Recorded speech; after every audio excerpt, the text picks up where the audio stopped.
By week 7 postpartum, many moms feel like they're living in two realities. Physically, your body is finally starting to feel steadier. Bleeding is done, soreness is better, and your energy is creeping back. But emotionally, you may feel less stable. Some days you feel capable, and other days you're on the verge of tears.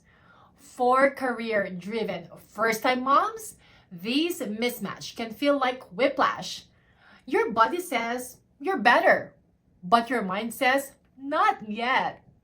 In the next few minutes, I will walk you through what's happening in week 7, what's normal, what is not, and how to use your returning energy without crashing emotionally or physically.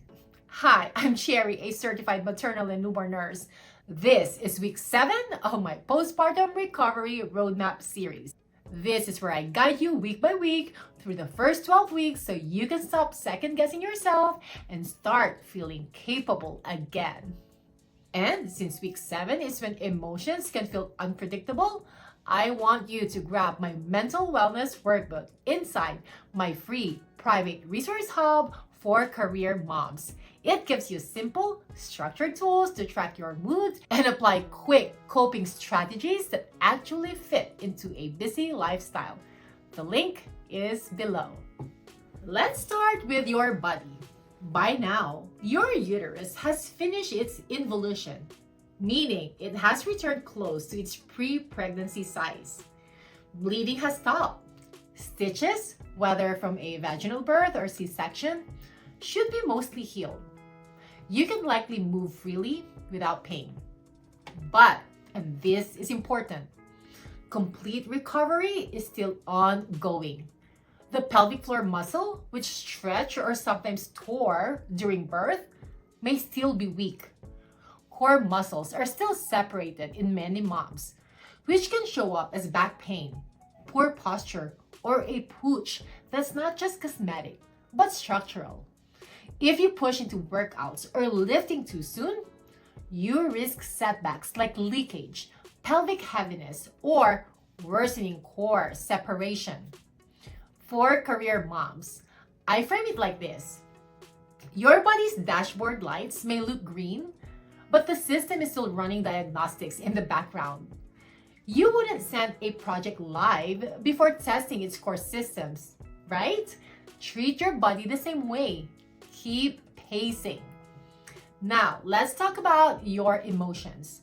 Week 7 often feels like a roller coaster. Some days you feel sharp and confident, like I'm finally getting this. Other days you feel fragile or overwhelmed, wondering if you'll ever feel like yourself again. Why the swings? 2 reasons. First, hormones are still regulating. For some women, prolactin and estrogen shifts continue into the 2nd and 3rd month, especially if breastfeeding. Second, sleep deprivation is cumulative. Even if you're used to running on little sleep for work deadlines, 7 weeks of disrupted nights creates emotional strain. Career moms often struggle here because progress feels uneven. You're used to steady growth charts, clear performance metrics, and predictable outcomes. Recovery isn't like that. It's a cycle. Better days and harder days, back and forth. Once you expect the cycle, you stop labeling the hard days as failure. They're just part of the rhythm. So, how do you use your new energy without tipping into overwhelm? One strategy is to prioritize one thing a day. When you feel stronger, the temptation is to do it all. Laundry, errands, emails. Instead, pick one priority. Maybe it's taking a walk. Maybe it's meal prepping. That single focus gives you accomplishment without depletion. Another strategy is to schedule rest the same way you schedule tasks. It sounds foreign to career moms, but putting rest on your calendar protects it. Even 20 minutes of downtime totally makes a difference.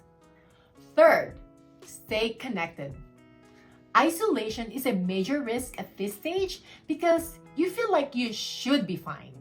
But connection, texting another mom, a phone call, or journaling with a mental wellness workbook keeps you emotionally balanced. And finally, watch your signals. If your body aches after an activity, if your emotions spirals at night, those are signs to scale back. It's not weakness, it's feedback. The same way project metrics tell you when to pivot. Here are the red flags in week 7. Take note, mamas. New pelvic heaviness, urinary leakage, or worsening back pain. These could signal pelvic floor dysfunction that needs therapy, not just waiting. Make sure you consult with your doctor. Emotionally, persistent anxiety, frequent panic, or loss of interest in your baby or yourself are not just stress. These are red flags for postpartum mood disorders. Don't minimize these. Just as you'd escalate a major issue at work, escalate these to your doctor. Week 7 is about learning to ride the waves, using your body's energy strategically and protecting your emotions when the ups and downs continue. To help you steady yourself, download my mental wellness workbook, and you can find it inside my free private resource hub for career moms. It is built for busy women like you, and it will give you tools you can apply in minutes. The link is below. And don't forget to like this video and subscribe, because in week 8, we'll dive into preparing for the return to work, balancing recovery with pumping, childcare planning, and protecting your mental health.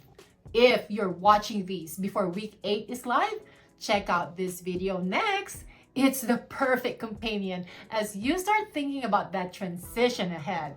You'll see it linked right here on the screen. Ups and downs don't mean you're failing. They mean you're healing.